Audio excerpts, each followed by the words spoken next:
علیکم ورحمت الله وبرکاتو. دوستانو نن زه تاسو ته د صلات تسبیح طریقه ښیم چې صلات تسبیح دا به په کومه طریقه باندې کوو. د دې لپاره دوه طریقې ذکر شوي دي. د ټولو نه اسانه طریقه دا ده چې د ټولو نه مخکې به الله اکبر نیت په وتړو د صلات تسبیح او الله اکبر به ووایو.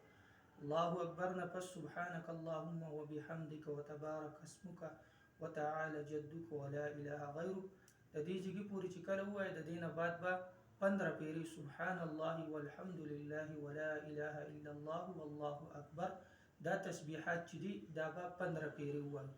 د دینه پس په بیا اعوذ بالله من الشیطان الرجیم بسم الله الرحمن الرحیم سوره فاتحه وای او د هغه سره به یو سورت وای چې هر یو سورت تاسو له درځي هغه سورت په وای. د دینه پس په بیا لس پیری سبحان الله والحمد لله ولا اله الا الله والله اکبر دا به وایو.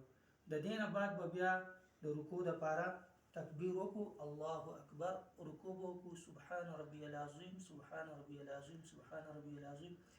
د دینه بعد به بیا لس پیری سبحان الله والحمد لله ولا اله الا الله والله اکبر.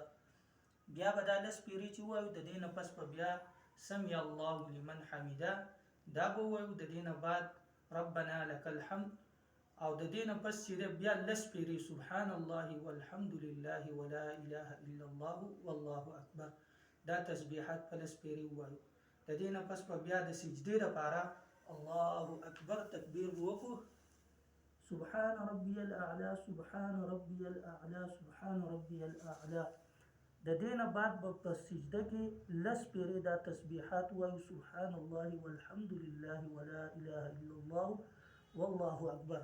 لس پیری چې دا وی بیا به الله اکبر وایو.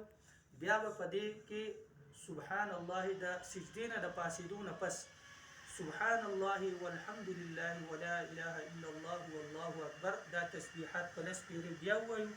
بیا به سجده وکړو. بیا به په سجده کې سبحان ربي الاعلى نفس بیا لس پیری سبحان الله والحمد لله ولا اله الا الله والله اکبر دا تسبیحات په لس پیری بیا وایو. بیا به الله اکبر چې کله الله اکبر مونږ وایو د دینه پس په بیا په ابتدا د دې رکعت کې 15 پیری سبحان الله والحمد لله ولا اله الا الله والله اکبر او کم په اولنی رکعت کې چې مونږ کومه طریقه وي چې سورت په وای دا غینه پس په وسره سوره فاتحه به وای دا غینه پس په وسره سورت وای او دا غینه پس بیا لس پیری سبحان الله والحمد لله.